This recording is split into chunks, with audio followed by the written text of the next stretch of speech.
यूनिजा से आचार्य इतिहास राजकीय महाविद्यालय श्री करणपुर महाविद्यालय के यूट्यूब चैनल पर आप सबका हार्दिक अभिनंदन करती हूँ।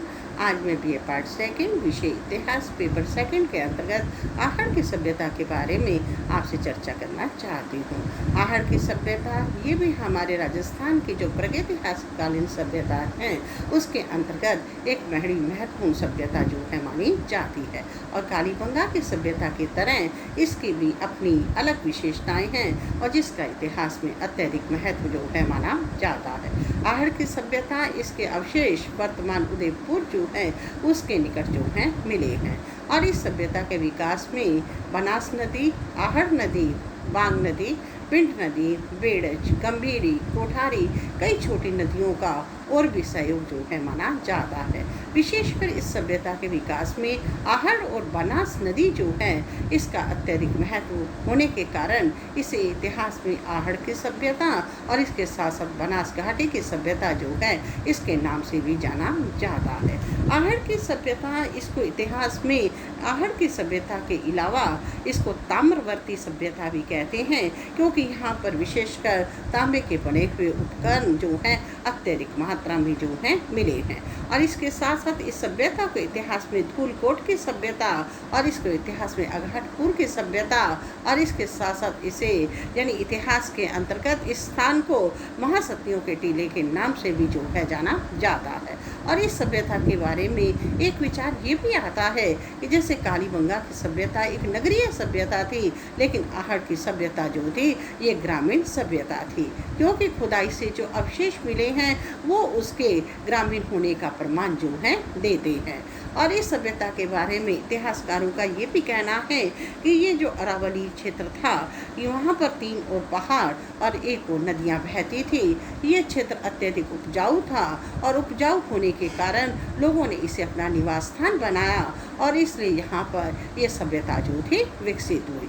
अब हम बात करते हैं कि जो आहड़ की सभ्यता है इसका समय क्या माना जाता है।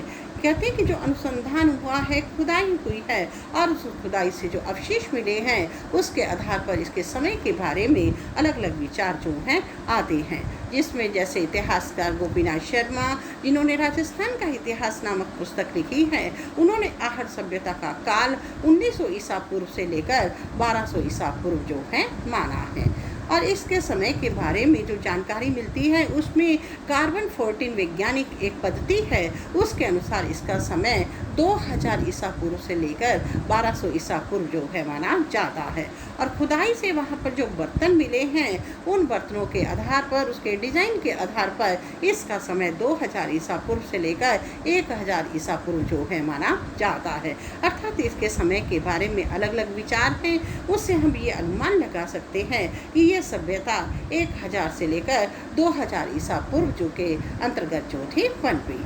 अब हम इसके केंद्रों की बात करते हैं कि ये आहड़ की सभ्यता जो है इसके अनुसंधान से जो प्रमाण मिले हैं उसके आधार पर इसके अवशेष कई स्थानों पर प्राप्त हुए हैं, जिसके आधार पर इस सभ्यता के केंद्र उदयपुर, चित्तौड़गढ़, भीलवाड़ा, अजमेर और अन्य और भी क्षेत्र जो हैं इस सभ्यता के केंद्र जो है माने जाते हैं क्योंकि आहड़ की सभ्यता से संबंधित समकालीन अवशेष जो हैं इन स्थानों पर जो हैं प्राप्त हुए हैं।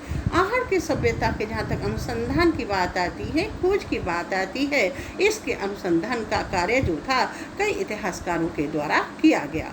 इसका अनुसंधान कहते हैं कि रतन चंद्र अग्रवाल के द्वारा किया गया और उसके पश्चात इसके अनुसंधान का कार्य 1961 और 62 में BN मिश्रा और HD सांकलिया के द्वारा इसके अनुसंधान जो था इसका कार्य जो था हुआ और इसके अनुसंधान के लिए 2 टीलों को चुना गया और वहाँ पर इससे संबंधित अवशेष जो थे मिले।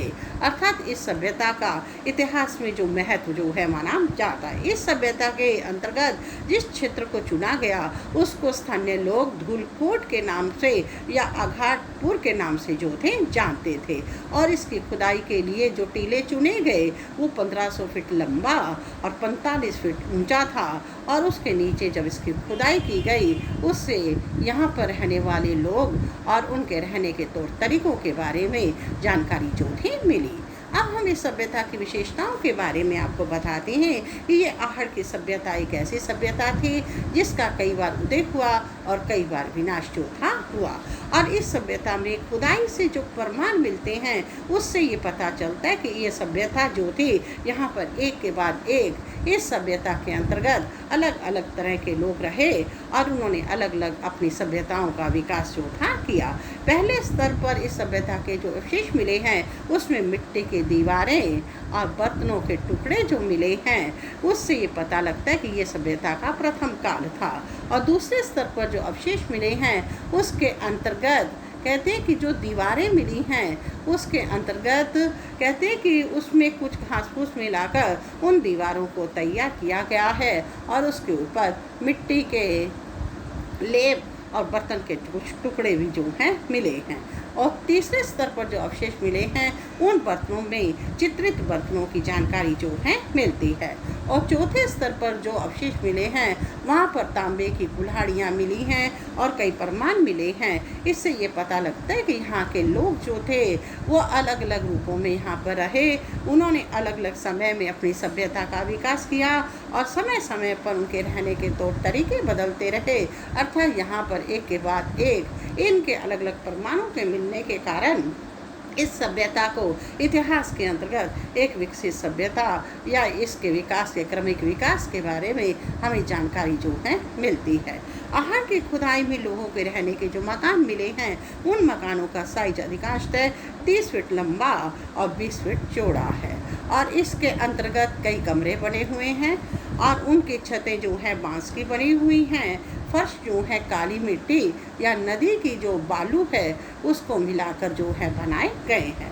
और मकानों में एक एक जगह पर 2-2, 3-3 चूल्हे मिले हैं। इससे ये पता चलता है कि उस समय के लोग जो थे वो संयुक्त परिवार के रूप में रहते थे और उनके अंतर्गत यानी परस्पर प्रेम यानी स्नेह जो था होता था।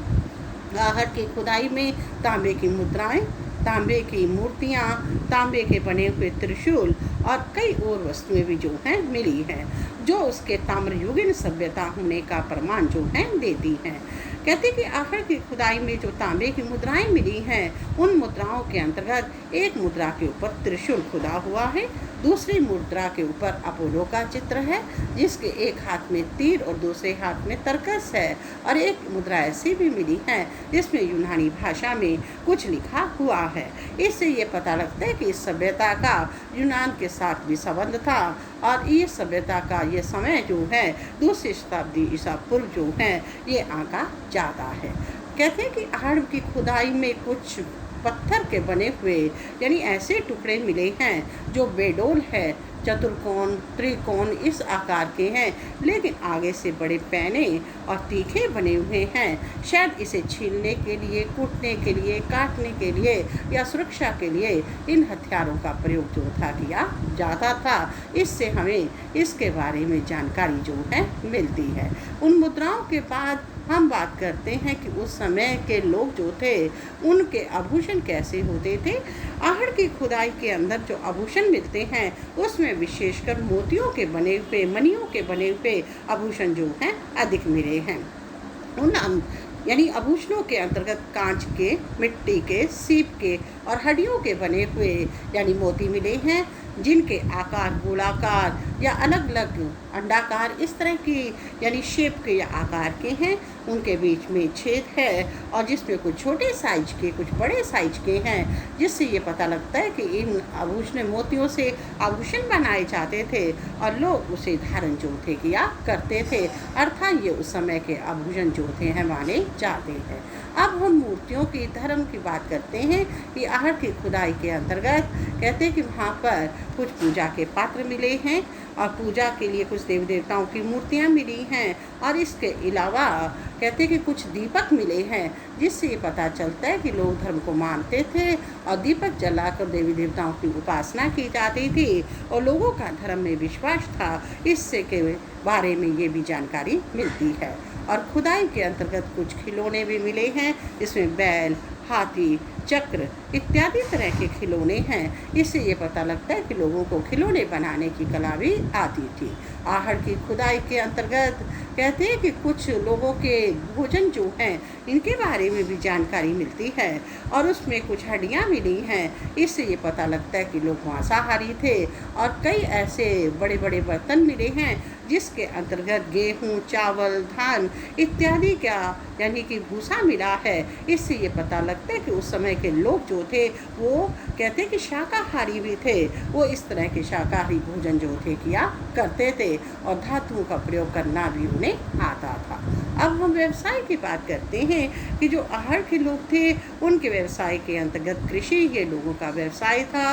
वहाँ की भूमि उपजाऊ थी, लोग खेती बाड़ी का कार्य करते थे और फसलों के पक जाने के बाद उसे काट दिया जाता था और बड़े बड़े गोर यानी कोठे बना रखे थे जिसमें उस अनाज को जो था सुरक्षित रखा जाता था। इसके अलावा कहते हैं कि वहाँ पर बड़ी बड़ी भट्टियाँ मिली हैं जिससे सामूहिक भोज का भी हमें पता जो है चलता है। और इसके साथ साथ उनके व्यवसाय में पशुपालन ये भी लोगों का व्यवसाय था, उद्योग धंधे ये भी लोगों का व्यवसाय होता था क्योंकि उस समय में मोतियों को बनाने का उद्योग धंधा, वस्त्रों को बनाने का उद्योग धंधा, मूर्तियों को बनाने के उद्योग धंधे, मुद्राओं को बनाने के उद्योग धंधे इत्यादि थे। यानी इससे ये पता लगता है कि उस समय कई प्रकार के उद्योग धंधे जो थे चल रहे थे। जिसमें बर्तन बनाने की जहाँ तक कला की बात आती है, आहड़ के लोगों को इसका अत्यधिक ज्ञान था। आहड़ के कुम्हार जो थे वो तरह तरह के बर्तन बनाते थे। उनके यहाँ बर्तन मिट्टी के बने होते थे लेकिन उसे आग में तपाया जाता था। उन बर्तनों में कटोरियाँ, तस्तरियाँ, प्याले, मटके, कलश इत्यादि जो है मिले हैं। उन बर्तनों के ऊपर कुछ तो साधारण किस्म के हैं, कुछ बर्तन जो हैं चित्रित है और कुछ बर्तन ऐसे हैं जिसमें नक्काशी का कार्य किया गया है। नक्काशी का मतलब कि उसके ऊपर खुदाई करके पैनी चीज़ के उसके ऊपर डिजाइन जो हैं उभारे गए हैं। अर्थात तरह तरह के बर्तनों का मिलना उस समय के कुशल कुम्हारों और कारीगरों के कार्य को, कला को साबित जो है करता है। अर्थात इससे ये पता चलता है कि उनके उस समय के लोग जो थे वो बर्तन बनाने के बारे में भी जानते थे। आहड़ की खुदाई से हमें कुछ अन्य प्रमाण भी मिलते हैं। उसमें विशेषकर अत्यधिक मात्रा में धर्म से संबंधित चीज़ों का मिलना उनके धार्मिक दृष्टिकोण को साबित करता है। आहड़ की खुदाई से रंगाई और छपाई करने वाले ठप्पे मिले हैं। इससे ये पता लगता है कि उन्हें कपड़ों के ऊपर छपाई का वो कार्य किया करते थे। और विशेषकर नाप और तोल के बाट भी मिले हैं जिससे हमें उनके व्यापार और वाणिज्य इत्यादि के बारे में जानकारी भी जो थी मिलती थी। आहड़ की सभ्यता जिसके बारे में कोई लिपिबद्ध इतिहास तो नहीं है, खुदाई से मिली वस्तुओं के आधार पर उनके अमृतक संस्कार या अंतिम संस्कार कैसे होता था इसके बारे में भी जानकारी मिलती है। मृतक संस्कार के बारे में ये पता चलता है कि जो आहड़ के लोग थे उनकी जो मृतक संस्कार की परंपरा थी उसमें शव को जमीन में जो था गाड़ा जाता था और जिसके बारे में जानकारी यानी वहाँ से मिले अस्थि पिंजरों से जो है मिलती है।